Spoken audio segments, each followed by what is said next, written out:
네, 안녕하세요. 예, 두 번째 강의 시간 하도록 하겠습니다. 네.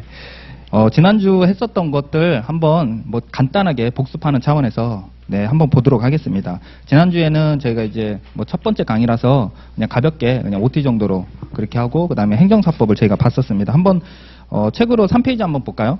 그래서 지난주 했었지만 기억이 안 날 수도 있으니까 그래서 지난주에는 이제 행정사법에 대한 전체적인 개괄을 했었고 그 다음에 총칙의 개념으로 행정사 업무 그 다음에 종류에 대해서 하는데 행정사법의 목적 그 다음에 행정사의 업무 그 다음에 제한 다음 장에서는 이제 허용 그래서 금지사항에 대한 허용이라고 이렇게 목차를 구성되어 있고 행정사법의 목적은 다시 제자리로 오셔서 행정사 편도 해가지고 두 문자로 이렇게 했습니다. 그래서 행정사 제도를 확립하여 행정과 관련한 국민의 편익을 도모하고 행정제도의 건전한 발전 이바지함을 목적으로 한다. 그래서 두 문자로 그냥 행정사 편도 기억하시면 되고 행정사 업무는 작작 역대 인상법 그래서 작성 역대 그 다음에 대행 그 다음에 인가 상담 법령 이렇게 하시면 되고 법령과 법률의 차이는 법령은 법률과 명령을 합친 말을 법령으로 하고요. 저희에게 유리한 건 법령 그 다음 불리한 건 법률 그래서 제한은 법률 그 다음 다음 장에 허용도 법률 이렇게 기억을 하시면 되겠습니다. 그리고 다음 페이지에서 이제 요건 파트로 해가지고 자결, 실, 행사 5가지가 있는데 그 중에 자격은 목차가 있지만 그래도 이제 중요한 내용은 시험에 합격한 사람이 행정사 자격이 있다 이렇게 기억하시면 되고 뭐 여기에 제재 규정에서 숫자 5년 이렇게 나옵니다. 그래서 5년간 시험에 응시할 수 없다 이렇게 기억하시면 되고 다음 장에 이제 결격 사유에서는 이제 사유가 7가지 나옵니다. 그래서 피파 고지평 공자 해가지고 피파 고는 현재 상태 그 다음에 지평 공자는 일정 기간까지 해가지고 숫자가 2년, 3년, 3년, 3년. 그래서 피파 고지평 공자. 그래서 피성령 후견인 등 그다음 파산 선고를 받고 복권되지 아니한 사람. 그다음에 선고유예 받고 그 기간에 있는 사람. 그다음에 집행유예 받고 그 기간이 끝난 날로부터 2년 지나지 아니한 사람. 그다음 실형을 받고 그 기간이 끝난 날로부터 3년이 지나지 아니한 사람. 그다음 공무원 징계 처분을 받고 그 기간이 끝난 날로부터 3년이 지나지 아니한 사람. 되고 나서 된 후 3년이 지나지 아니한 사람. 그다음 마지막으로 행정사 자격이 취소되고 된 날로부터 3년이 지나지 아니한 사람. 그렇게 해서 2년, 3년 이렇게 되어 있다라고 여러분이 이제 전체 틀만 기억을 하시면 되고요. 대부분의 행정관계 법령의 결격 사유가 거의 이런 구조로 똑같습니다. 그리고 나서 다음 장에 실무 교육은 2가지로 기본 소양, 그다음에 실무 수습. 기본 소양은 20시간, 실무 수습은 40시간. 그다음 공고는 30일 전, 그다음에 교육 신청은 10일 전. 이렇게 하시면 되고요. 위임과 위탁이 있는데 위임은 권한, 그 다음에 위탁은 업무라고 보시면 됩니다. 위임은 권한, 위탁은 업무 이렇게 기억을 하시면 되고요. 다음 장에 이제 행정사회, 행정사회에서는 이제 목적에 행정사 품위 향상과 직무 개선 발전이 있고요. 그 다음에 중요한 건 정인설, 그래서 정관인가 설립 등기, 정인설 정관, 인가 설립 등기를 통해서 행정사회가 설립된다라고 기억을 하시면 똑같이 행정사 법인도 똑같이 정인설 이렇게 나옵니다. 그래서 행정사 품위 향상, 직무 개선 발전을 위해서 정인설에 의해 성립된다라고 하시고 나머지는 이제 가볍게 보시면 됩니다. 그리고 나서 다음 장에 넘겨보시면 이제 사무소 저희가 이제 자결, 실행까지 갖춘 걸 첨부서류로 제출을 하고 그리고 나서 사무소를 저희가 이제 적어야 되다 보니까 사무소가 3종류가 나옵니다. 그래서 행정사 사무소, 합동사무소, 행정사 법인 3가지 중에서 여러분이 선택을 하셔서 거기에 이제 실제 업무 신고할 때 하게 돼 있습니다. 그래서 키워드만 보시면 행정사 사무소는 하나만 설치할 수 있다. 행정사 사무소는 하나만, 키워드가 하나만입니다. 그래서 행정사 합동사무소는 키워드가 효율적, 그 다음에 공신력, 효율적, 공신력 그렇게 하신 다음에 나머지는 그냥 목차를 위해서 효주상, 그래서 효율적 주사무소 상근하여야 한다. 그 다음에 행정사법인은 조직적 전문적, 키워드가 조직적 전문적으로 그 다음에 주사무소 상근하여야 한다. 라고 하셔서 조주상, 효주상, 조주상 이렇게 기억하시면 되고요. 나머지는 이제 가볍게 목차만 보시면 되겠습니다. 다음 장 보시면 그렇게 갖춘 다음에 업무 신고를 하게 되어 있습니다. 업무 신고를 보시면 행정사 자격이 있는 사람이 행정사로서 업무를 하려면 주된 사무소 소재지를 관할하는 시장 등에게 업무 신고 기준은 자결, 실행을 갖추어서 업무 신고를 하여야 한다라고 하시면 되고요. 여기서 결격 사유는 2번을 검토합니다. 자격증을 발급할 때 1번 하고 업무 신고를 또 신고 확인증을 발급할 때 한 번 더 이렇게 결격 사유가 2번을 하게 되어 있다는 거 기억하시면 되고요. 나머지는 이제 수리를 거부할지 말지를 검토하는데 말 그대로 거부 사유가 있는지를 먼저 검토합니다. 그렇게 해서 거부 사유가 없으면 바로 이제 신고항의증 발급하는데 만약에 거부 사유가 있으면 수리 거부를 하는 거죠. 이에 대해서 거부 통지를 받은 날로부터 3개월 이내에 이의 신청을 하면 된다라고 기억을 하시면 되고요. 그 외에 나머지 이제 업무 신고 외에 총 5가지 신고가 있는데 이전, 그다음 폐업, 재개, 휴업 신고. 그래서 뭐 두 문자로 이폐, 재, 휴 이렇게 하시면 될 것 같아요. 이폐, 재, 휴. 그래서 이전 신고, 폐업 신고, 재개 신고, 휴업 신고. 이렇게 4가지가 있구나 추가로 더 기억을 하시면 되겠습니다. 그렇게 하셔서 업무 신고의 결과물이 다음 장 보시면 신고 확인증. 그 결과가 신고 확인증입니다. 그래서 업무 신고를 받으면 그 결과가 신고 확인증.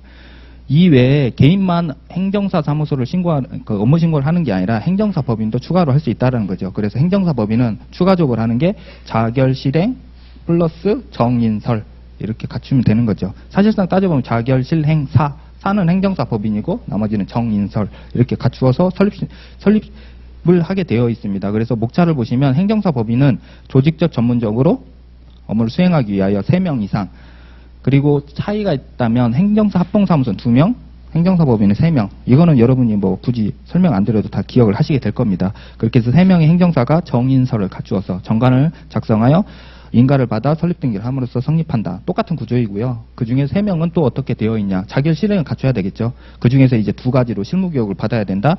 그 다음에 행정사회에 가입해야 된다. 예시로 이렇게 2가지만 했었던 건인데 나머지 자결 실행을 갖춰야 된다. 뭐 여러분이 적으셔도 되는데 저는 일단 2가지만 이렇게 했고요. 그 다음 나머지 정인설 해가지고 정관, 인가, 그 다음 설립 등기 이렇게 갖춰야 된다라고 하고 그렇게 갖추어서 업무 신고를 하는 거죠.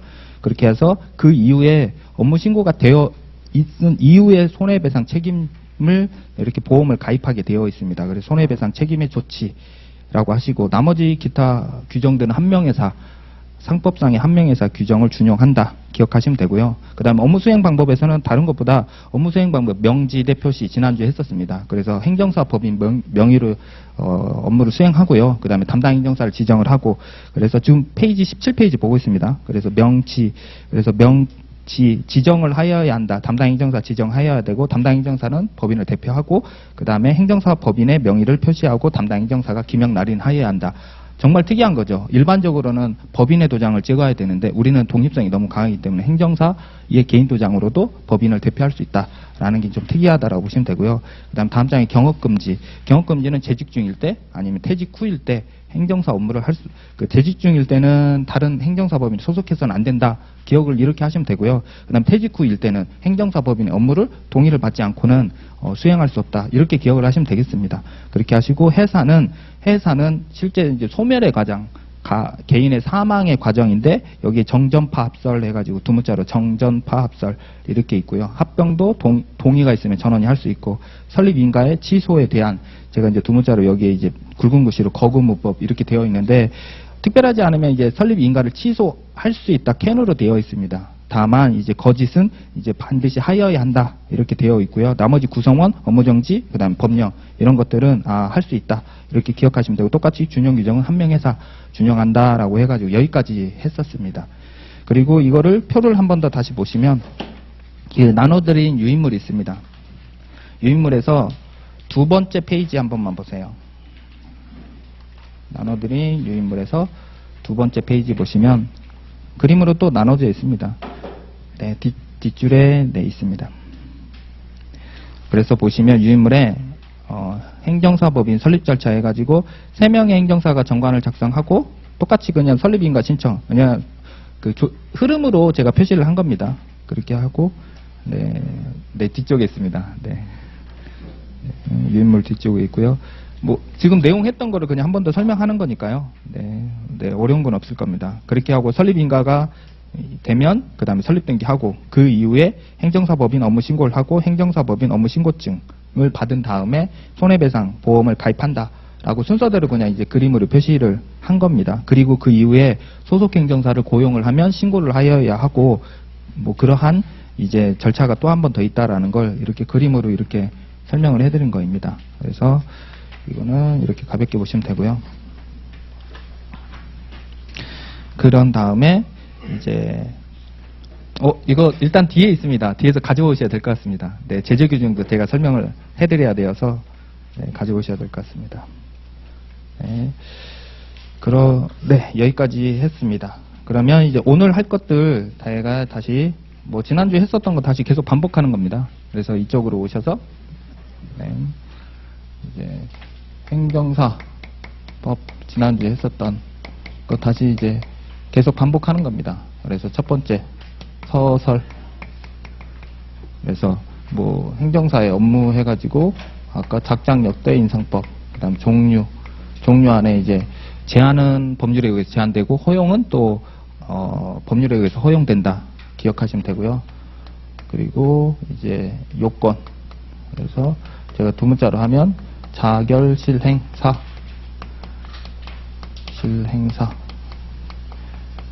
이렇게 계속 반복하는데 안 외워질 수가 없잖아요. 그러니까 여러분이 그냥 따라오기만 하시면 자동으로 기억이 다 날 겁니다. 그래서 자격, 행정사 시험에 합격한 사람의 자격이 있다.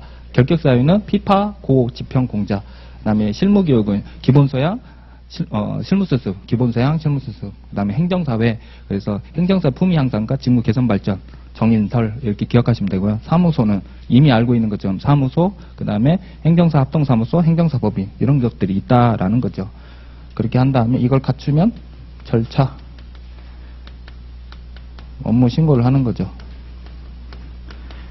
지금 행정사법처럼 여러분이 앞으로 행정사 합격하면 이렇게 하는 겁니다. 그래서 요건을 먼저 찾으면 그 요건은 대부분의 법정 민원, 그 법정 서식에 다 있는 거죠. 첨부서류에. 그 내용을 하나씩 여러분이 요건을 갖춘 다음에 접수를 하면 되는 거죠. 그 접수에 대한 세부적인 내용은 민원처리법에 따라서 절차가 진행되는 거고, 우리는 일단 어떻게 되는지 모르겠지만 그 결론만 하면 되겠죠. 그 결론이 이제 효과라고 이렇게.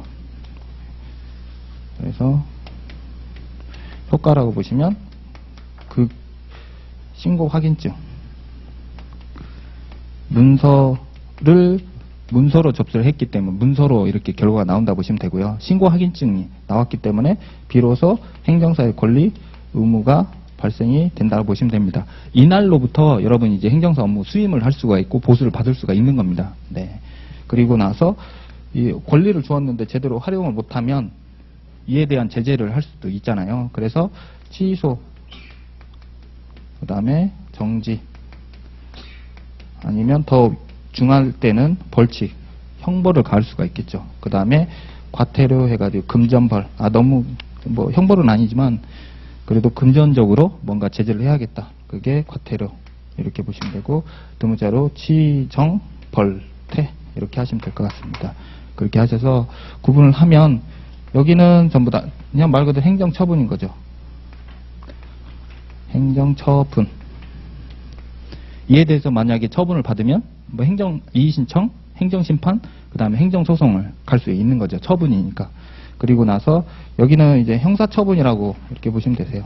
형사적으로. 형사처분. 그래서 여기는 행정기관이 부과하는 거고, 여기는 이제 법관이 부과하는 거죠. 판사가 부과하는 거고. 다만 예외적으로 여기가 좀 다르죠. 여기도 행정처분이거든요. 사실은. 행정처분. 다만 불복을 하면 불복에 대한 판단은 법원이 합니다. 그러니까 이게 좀 세모인 거죠. 그래서 행정처분은 불복을 하면 말 그대로 행정기관에서 일반적으로 다투게 되는데 안에서 이거는 이에 대한 불복은 사법기관 넘어갑니다. 불복을 하는 순간. 그러니까 약간 다른 거죠. 그래서 여러분이 이제 행정절차법에서 공부하는 질서위반행위 규제법이 일반법이라고 해서요. 질서위반행위 규제법이 적용이 되어서 일반적인 법률은 이 법률을 기본법으로 하고 개별적인 내용은 행정사법에 따라서 행정사 뭐 과태료 얼마 이렇게 부과가 되겠죠. 다만 이제 다투게 되었을 때 질서위반행위 규제법이 적용이 되고 이런 것들은 이제 조금씩 공부하다 보면 그런 비송사건 절차법 제가 공부하다 보면 좀 개념이 조금씩 이해가 될 겁니다. 지금은 그냥 그런 거구나 이해만 하시면 됩니다. 그렇게 해서 저희가 이제 지난 시간을 여기까지 했었던 거죠. 이렇게 하고 또 하나가 지난주에 저희가 이제 파란색으로 할까요? 여기에 행정사 법인, 그래서 법인 업무 신고 네, 이렇게 한 거잖아요. 그럼 여기 추가가 제가 정인설 이렇게 그래서 정관, 인가, 설립 등기를 갖추고 없다라고 하면 추가적으로 그러면 법인 업무 신고를 할 수 있고, 그러면 신고 확인증은 법인 업무 신고 확인증이 나오는 거죠. 그래서 여러분이 그냥 그냥 일반적인 개인 행정사 사무소를 이해가 하고 나서 나머지는 법인에 대한 것만 추가만 하시면 되잖아요. 여기까지 그렇게 하셔서 여기까지 저희가 이제 했었습니다. 그러면 오늘은 이제 그 신고 확인증이 나왔을 때 저에게 어떤 권리가 발생되는지, 그 다음에 어떤 의무가 생기는지 그걸 보는 겁니다. 그래서 권리와 의무를 먼저 볼 거고, 그런데 저희에게는 의무가 훨씬 시험에 더 중요하겠죠. 우리 입장에서는 권리가 중요하지만, 그렇죠. 감독청 입장에서는 의무가 훨씬 중요합니다. 그래서 의무를 안 따랐을 때 이 내용이 그대로 취소, 정지, 벌칙, 과태료로 다 이어지게 되어 있습니다. 의무를 하라고 했는데 안 하면 뭘 제재를 해야 되잖아요. 그러니까 의무의 내용은 취소, 정지, 벌칙, 과태료 어디에 해당되는지 이런 것들을 봐야 되는데, 지금은 이제 첫 번째니까 여러분이 그냥 제가 읽더라도 그냥 넘어가시고 일단은 그렇게 하시는 걸로. 그런 다음에 제가 취소, 정지, 벌칙, 과태료는 암기하는 방법을 제가 이제 표시가 되어 그림으로 하고 있거든요. 그걸로 이렇게 하는구나 기억만 하시면 나중에 두 번째 강의를 듣거나 집에 가서 보시면 좀 더 이해가 되실 것 같습니다. 그래서 먼저 책으로 다시 보시고요. 20페이지 보시겠습니다. 20페이지 보시면 제가 이제 권리로 3가지로 해놨고요. 개수만 한번 볼까요? 그 다음에 행정사 의무는 6가지. 이렇게 개수를 해놨잖아요. 여기에 여러분이 제가 미리 나눠드린 현장 강의 계신 분들은 제가 뭘 선물을 좀 드렸습니다. 그래서 초록색으로 목차를 일단 다 표시를 해주시면 되세요. 그래서 목차에 초록색으로 여러분이 표시를 해주시면 되겠습니다. 그래서 본문에 있는 세부 내용이 여러분이 기억에 남는 게 아니라 오늘 수업이 끝나면 권리가 3가지였구나, 그 다음 의무가 6가지였구나, 그 의무가 몇 가지 어떤 건지를 그걸 여러분이 기억에 떠올리는 거죠. 이게 망설이시긴 합니다. 책에 이걸 표시하는 게 맞아? 그냥 과감하게 하시는 것도 용기입니다. 그렇게 해서 목차에 3가지 보수, 사무직원, 증명서 발급 이렇게 3가지를 표시하시고, 행정사 의무는 옆에 성실 수행 의무, 수임 제한 의무, 비밀 엄수 의무, 금지 행위, 그 다음에 다음 장에 업무 처리부 작성 의무, 교육 의무 이렇게 3가지, 6가지 있구나라고 하신 다음에 이제 형광색으로 끝났으면 이제 두 문자로 해놓을까요? 두 문자로 하셔서 두 문자로는 그냥 앞자만 땁니다. 그래서 권리는 보사증 이렇게 하시면 될 것 같아요. 보사증. 그 다음에 옆에 의무는 성수비 금작교 이렇게 앞자만 땁니다. 성수비 금작교. 그래서 업무처리부 작성 의무는 중간에 이제 작자를 따가서 그래서 성수비 금작교. 그래서 보사증, 성수비 금작교 이렇게 두 문자로 하겠습니다. 그래서 먼저 이렇게 보사증, 성수비 금작교. 이것도 설명을 이렇게 할까요? 이렇게 하면 어떤 증서를 가진 사람이 성수비를 지키고 있는 사람을 지나가는 금작교. 말도 안 되지만 어떻게 하든 여러분이 기억에 남을 수만 있다면. 그래서 오늘은 그래서 여러분이 권리 3가지, 의무 6가지가 있구나라고 기억하시면 되고요. 나머지는 이제 제가 밑줄을 그을 수 있도록 하나씩 설명을 먼저 하겠습니다. 다 내용이 어려운 게 아니어서. 그래서 먼저 신고하기증을 받으면 페이지로 20페이지 보시면 보수부터 행정사는 업무를 위임한 자로부터 보수를 받는다. 행정사는 업무를 위임한 자로부터 보수를 받는다. 그래서 여러분이 밑줄을 그을 수 있도록 이제 중요한 내용을 제가 먼저 읽어보겠습니다. 두 번째, 사무직원은 행정사는 사무직원을 둘 수 있다. 행정사는 사무직원을 둘 수 있다. 여기는 이제 다 그 밑줄을 하시면 되겠습니다. 그 다음에 행정사는 소속 사무직원을 지도 감독할 책임이 있다. 그 다음에 세 번째, 사무직원의 직무상 행위는 그를 고용한 행정사의 행위로 본다. 사무직원의 직무상 행위는 그를 고용한 행정사의 행위로 본다. 이렇게 하시면 되고요. 그 다음에 세 번째, 증명서의 발급. 증명서의 발급 보시면 행정사는 업무에 관련된 사실 확인 증명서를 발급할 수 있다. 행정사는 업무에 관련된 사실 확인 증명서를 발급할 수 있다. 일단은 밑줄만 먼저 하겠습니다. 그렇게 하시고 오른쪽에 보시면 이제 의무에 대해서 이제 성실 수행 의무 해가지고 첫 번째 행정사는 품위를 유지하고 신의와 성실로서 공정하게 직무를 수행하여야 한다. 행정사는 품위를 유지하고 신의 성실로서 공정하게 직무를 수행하여야 한다.